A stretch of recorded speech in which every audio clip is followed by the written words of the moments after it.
Welcome to more World of Warplanes content from the Noble Q, and in this video I'm going to be featuring the F-82E Twin Mustang in pursuit of a Gabreski's medal. Here we are on the tarmac outside my hangar looking at my F-82E Twin Mustang. Now there are two Twin Mustangs in the game. The other one, if you want to know all about it, I have a video on it, go and look for that.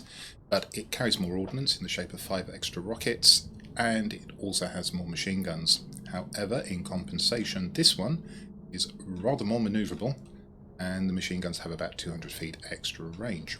And this aircraft saw service in North Korea. In fact, it was the last piston engine fighter ordered by the United States Air Force. Just to explain, we're not going to be doing a full review of this aircraft in this video. I aim to do that in another video, I hope, later.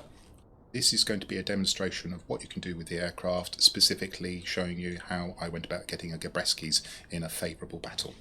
So, without further ado, let's go and look at the strategy and tactics for the battle, and then the battle replay itself. The map for this battle is Road to Rome. It's the Call of Duty variant, and there are 5 sectors, but not really laid out in the classic 5 spots of a die shape. The 2 garrisons on the seafront are in slightly different positions to where they would be for that. There are 2 other garrisons flanking a central repair airbase, which therefore is tactically and strategically by far and away the most important sector on this map. Tactically, it provides access to the 4 garrisons, and of course you can spawn there, very useful when it's a central location. You can select a different aircraft of the same tier if you've destroyed, or the thing that I like most is get full repairs on your aircraft.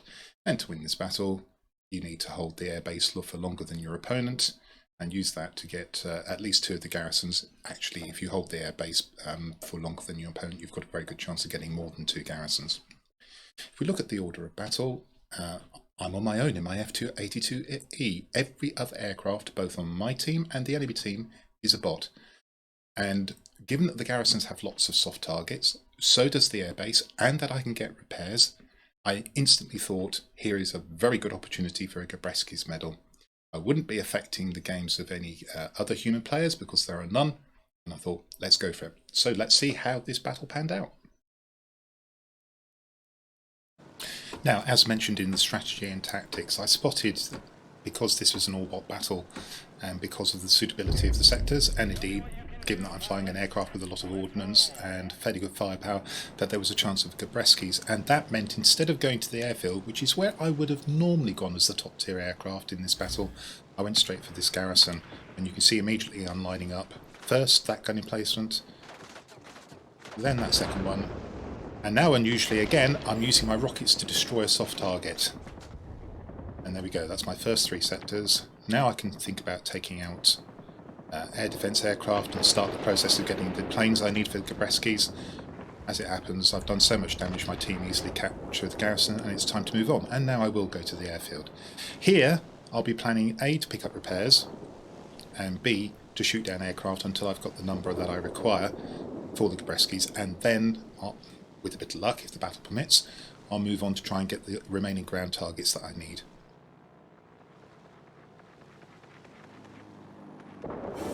Let that air defence aircraft go. I've already sized up what I want to shoot. It's an I-216. Now, bearing in mind this is an all-bot battle, I can be a little bit cheeky here and try to turn with aircraft, because there's a good chance the bots won't actually turn back on me. Human players obviously would. We've got the airfield, picked up 2 aircraft. Let's go and see if we can clear out a few more. Get shots on the I-220.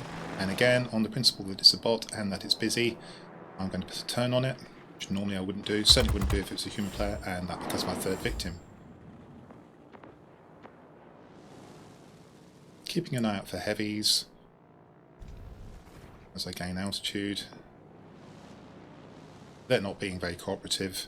Think about chasing the pancake. He just keeps flying away. I decide to double back and protect the airfield.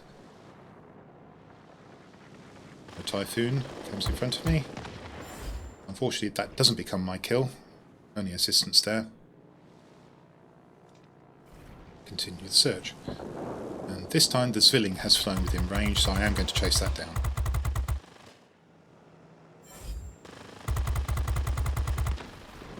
go, 2,165 feet on these guns. Of course, they were buffed fairly recently, being 50 cals, which has made them far more usable than they were before. That extra 200 feet makes a surprising amount of difference, in my opinion. And get some shots into the I-260. Once again, being cheeky here. It works for me. And down it goes. That's my 5th target.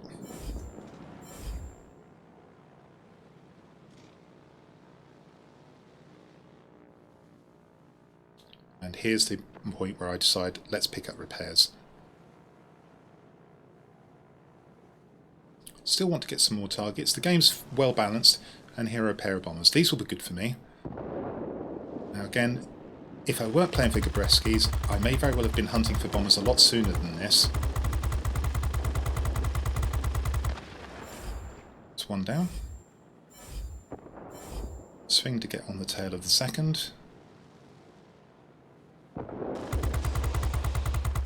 Again, just a reminder, because of the smoothing algorithm that the World of Warplanes teams uses on its replays, the reticle can often look off target in the replays. It's rather distracting, but there's nothing I can do about it.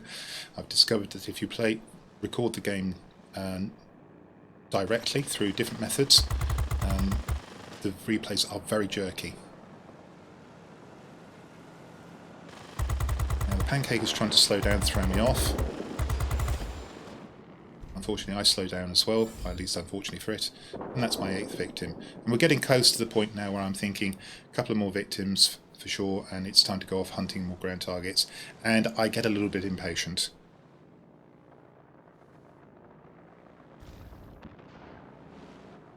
Chase the I-260, I'm ignoring what's behind me, and this is not a good idea because that turns out to be a J7W something or other with big guns.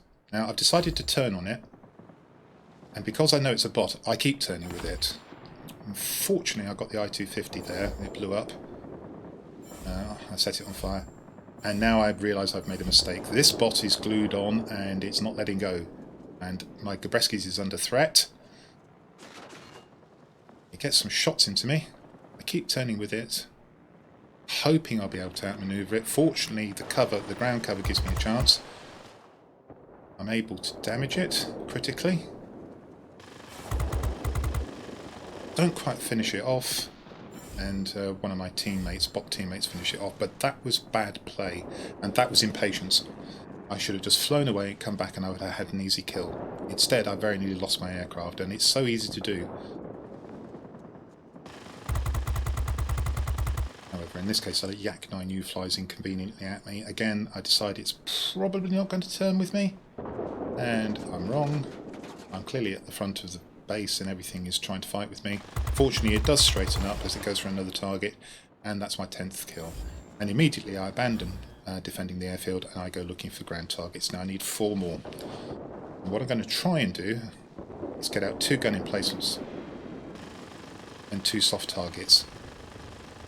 Now I'd accidentally dropped a bomb previously, so I'm currently reloading bombs, and there I failed to take out my ground target.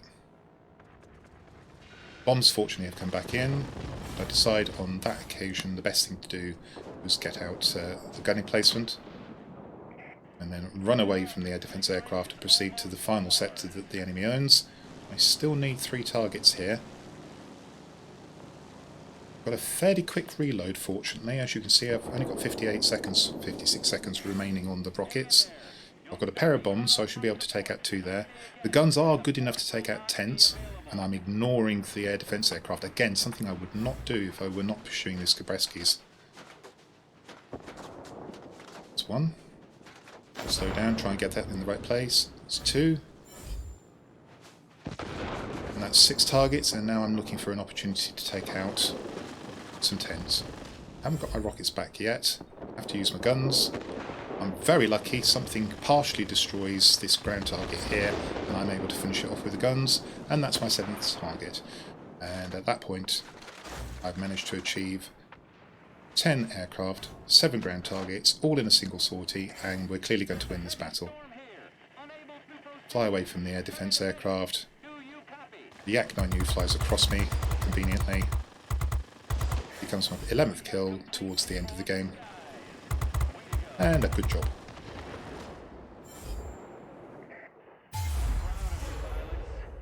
there we go. 4 chevron battle, 16,775 points, the all-important Gabreski's medal. Okay, let's have a look at the outcome of this battle. And as we can see from the middle, it's a 4 chevron battle, or a grade 2 heavy fighter, grossing 332,800 credits, or silver if you prefer, of which about 110,000, just over, came from a premium account bonus. High figure on the experience, that's because I was running boosters, and as you can see, 13,180 is broken down into 3,450 with a premium account bonus, and then the largest part is due to those boosters. 655 free experience with the premium account bonus, first win of the day, times 2 here, and 3 tokens. These are all for first medals of the day. Well, there's a Winged Legend, there's a Maguire's, but of course the important one is the Gabreski's. Turning to the personal score tab, we can see that it's a patchy story on the class-specific missions. Fully did capture points, got 11 aerial targets, but here's the opportunity cost of deliberately going for the Gabreski's. Largely ignored the attack aircraft and bombers, and those 2 bombers were 2 I took over the airfield when seeking to get towards that total of 10 that I needed. Okay, and personal points 16,775. 4 sectors captured. Did put the aircraft about a bit, deliberately looking for ground targets for a large part of the battle. 11 aerial targets destroyed. 4,462 damage to aerial targets, rather lower, I would suggest, than you would expect if you weren't deliberately heading for a Gabreski's, or you were concentrating on one. 15 critical hits, likewise. Didn't lose the aircraft. 535 capture points. That was split into defending sectors, that was the airfield, 240, and attacking sectors, 295, that's when I was looking for ground targets. And there you see 7 ground targets destroyed, exactly the number needed for the Gabreski's, 24,753 damage to those ground targets. Turn to the team score tab. Unsurprisingly, first, both by experience and by chevrons. Not surprising. My team was composed of bots apart from myself, and the enemy team was entirely bots, and that's why I saw the opportunity for the Gabreski's right from the start of that battle.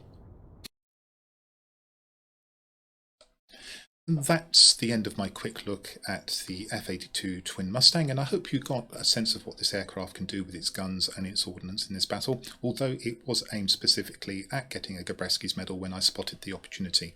I would like to draw your attention to the fact that several times in the battle I said that I was doing things differently to the way that I would normally, simply because I was pursuing the Gabreski's medal. Be aware that that can have an adverse impact on the games of the other human players in your team, if there are any. There wasn't on this occasion, and also your chances of winning the game. That's the nature of a Gabreski's medal. I'm hoping to do a full review of the F-82 Twin Mustang, and if so, I'll post that content later. Anyway, I hope you enjoyed this video. If you did, I hope you come back and see my future content, but until then, this is the Noble Q, saying thank you and signing out.